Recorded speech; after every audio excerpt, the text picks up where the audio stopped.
Assalamualaikum warahmatullahi wabarakatuh. Alhamdulillahirabbil alamin wassalatu wassalamu ala asyrofil anbiya'i wal mursalin sayyidina Muhammadin wa ala alihi washabbihi ajmain. Yang hormati dan yang kami kepada pengasuh Pondok Pesantren Zainul Hasan Gong, Kiai Haji Muhammad Hasan Mutawakil SHMM, dan yang saya hormati dan yang saya salimi kepada Rektor Universitas Hasan Genggong Bapak Abdul Aziz Wahab, dan yang tidak lupa pula yang saya hormati dan yang kami kepada Pak dosen bimbing perbandingan mazhab, yaitu Bapak Muhammad Sofwan MPDI, dan tidak lupa pula yang saya sayangi dan yang saya cintai kepada teman-teman sobat juang prodi MPDI semester 6.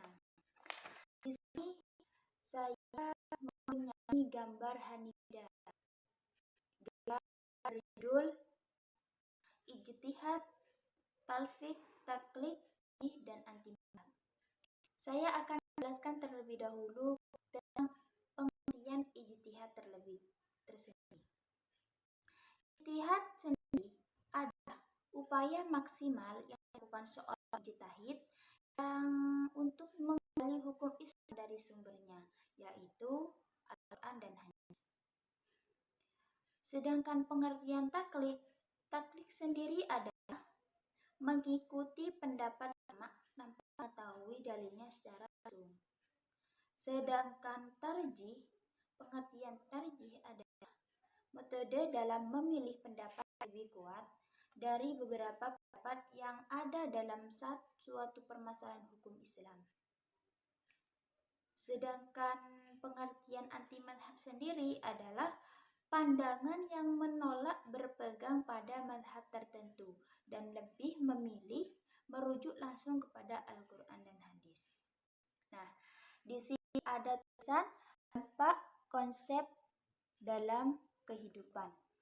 Jadi, ijtihad, talfiq, taklid, tarjih, dan anti-mazhab, dampak konsep dalam kehidupan adalah akan menjelaskan yang ijtihad lebih dahulu.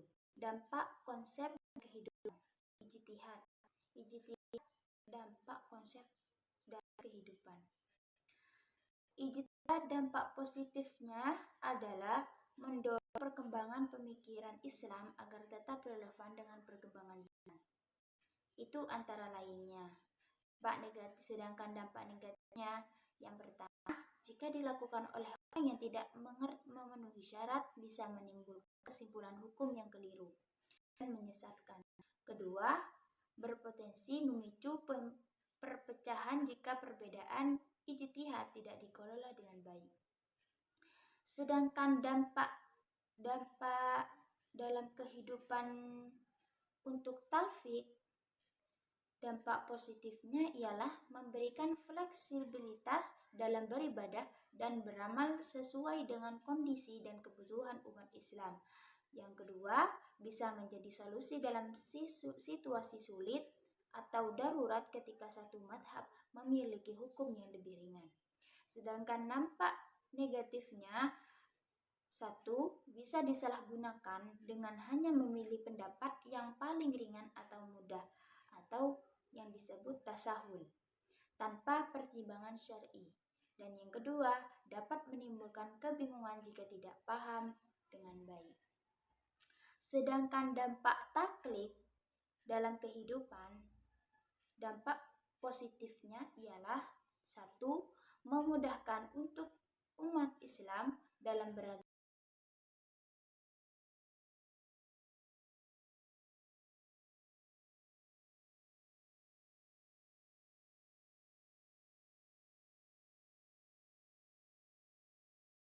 Dampak positifnya ialah satu, memudahkan untuk umat Islam dalam beragama, terutama bagi mereka yang tidak memiliki kapasitas untuk berijtihad. Kedua, menghindarkan umat dari pemahaman agama yang keliru karena mengikuti ulama yang lebih ahli. Sedangkan dampak negatifnya nomor satu, jika dilakukan secara fanatik dapat menghambat perkembangan pemikiran Islam. Yang kedua, bisa menimbulkan sikap pasif dalam memahami agama, sehingga umat hanya mengikuti tanpa berusaha memahami dasar-dasar ajaran Islam. Dan yang terakhir, yang keempat maksudnya, dampak tarjih dalam kehidupan. Dampak positifnya nomor satu ialah mendorong umat Islam untuk lebih kritis dalam memahami ajaran agama. Dan yang kedua, membantu memilih pendapat yang lebih sesuai dengan dalil dan kebutuhan umat Islam di masa kini. Sedangkan dampak negatifnya ialah bisa menimbulkan perdebatan dan perselisihan jika tidak dilakukan dengan hikmah. Dan yang terakhir adalah dampak anti madhab dalam kehidupan. Saya akan membacakan dampak positif terlebih dahulu. Yang nomor satu, memotivasi umat Islam untuk kembali kepada sumber asli ajaran Islam. Dan yang kedua, menghindari fanatisme terhadap satu madhab tertentu. Dan dampak negatif anti madhab nomor satu, bisa menimbulkan pemahaman agama yang dangkal karena mengabaikan metode para ulama dan menahan diri memahami dalil. Nomor dua, berpotensi menimbulkan kekacauan dalam praktik keagamaan karena tidak semua orang memiliki kemampuan untuk memahami dalil dengan benar. Kesimpulannya, kajian tentang ijtihad, taklid, talfik, tarjih, dan anti madhab menunjukkan bahwa masing-masing memiliki peran dalam perkembangan hukum Islam. Ijtihad memungkinkan munculnya pembaruan hukum, sementara taklid tidak relevan bagi orang Islam. Pada orang awam, talfik dan tarjih menjadi metode dalam memilih dan menggabungkan pendapat, sedangkan gerakan anti madhab menjadi tantangan tersendiri dalam diskursus hukum Islam. Mungkin itu saja penjelasan dari gambar Hanifida saya tentang ijtihad, talfik, taklid, tarjih, dan anti madhab. Kurang lebihnya saya mohon maaf. Wassalamualaikum warahmatullahi wabarakatuh.